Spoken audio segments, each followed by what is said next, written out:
And he gets to the assembly, and according to the Post, missed 50% of his assembly votes, tried to be a rapper, was unsuccessful in doing that. So he has no idea what he's doing, but he's good at social media, and he's good at getting likes. Yeah, but that's going to destroy the city. So, I don't think President Trump's afraid of him, but I think New Yorkers should be. But I don't know how much President Trump getting involved would help Cuomo or anyone else, because he got 30% of the vote in New York City, so I'm not sure how helpful that would be, to be honest. Cuomo's got his own problems. Yeah. But George Will was on Bill Maher and had this to say about the run. I want him to win. You want him to win? Yeah. I think every 20 years or so. Wait. We need every 20 years or so, we need a conspicuous, confined experiment with socialism so we can crack it up again. Tom. Well, does he remember de Blasio? I mean, de Blasio was very far left, and I would call him a socialist. So I think, and you know what? New Yorkers rejected him. They knew how bad he was when he was hawking those stupid hamburgers for vaccines. They were sick of him, and they were ready to get him out of there. Mamdani is a creature of Trump, because everybody is. All of the modern politicians, AOC is around because of Trump. Mamdani is around because of Trump. The Squad is around because of Trump, because that's their version of hardball, is going far to the left and being, social media savvy. Obviously, I agree with you, Lisa, there's not much to him. I do think that he's not as much of a shoo-in as everybody around here seems to think. Oh, he's headed for victory. I think Cuomo is in a pretty good position to pull off a victory, but I don't think that Trump should get involved. Cuomo's right. I'm sure it happened, because Trump calls people. He calls people all the time. And if the president calls, you're going to answer the phone. So I bet Cuomo answered the phone, and they had a chat. He doesn't want to be associated with him, though, because that would only help Mamdani. Yeah, that's a very good point. Well, meanwhile, D.C.'s most popular socialist is targeting Kamala Harris.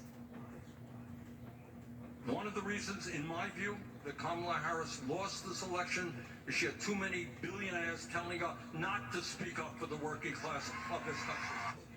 And earlier today, Senator Bernie Sanders doubled down on attacking her.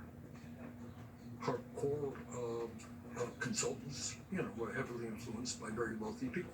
How do you run for president and not develop a strong agenda which speaks to the economic crises facing working families? I don't want to rehash that campaign, but I think the clue to Democratic victories is to understand that you got to stand unequivocally with the working class of this country.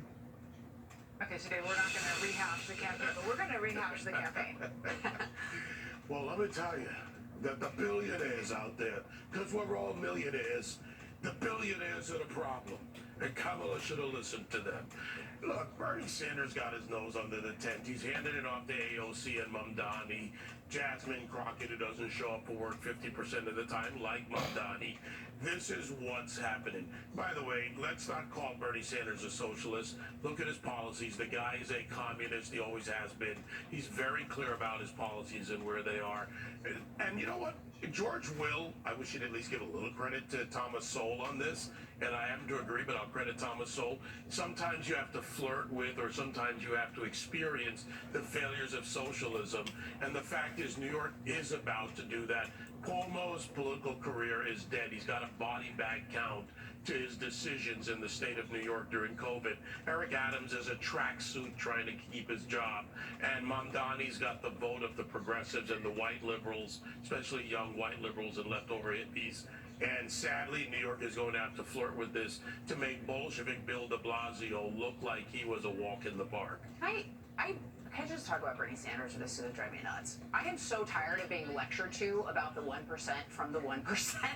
Bernie Sanders is the biggest political leech and grifter, potentially in political history. The guy's been in politics for 44 years. Outside of that, in the private sector, he would amount to nothing. He needed politics to obtain wealth. And then he has the audacity to go after people like Donald Trump and other people who have actually built things, who have created jobs, who have created wealth, who have actually done something with their lives. Unlike Bernie Sanders, who leeches off the taxpayer, becomes a multimillionaire, or becomes a millionaire from it, and then criticizes the capitalism that gave him capital. So I cannot stand him.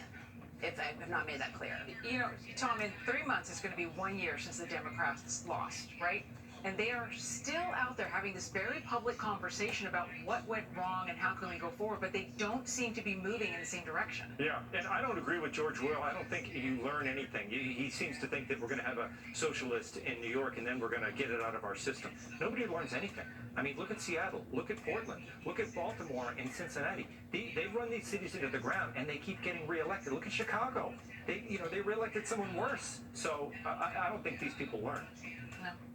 Good point. Still have Gen Z is making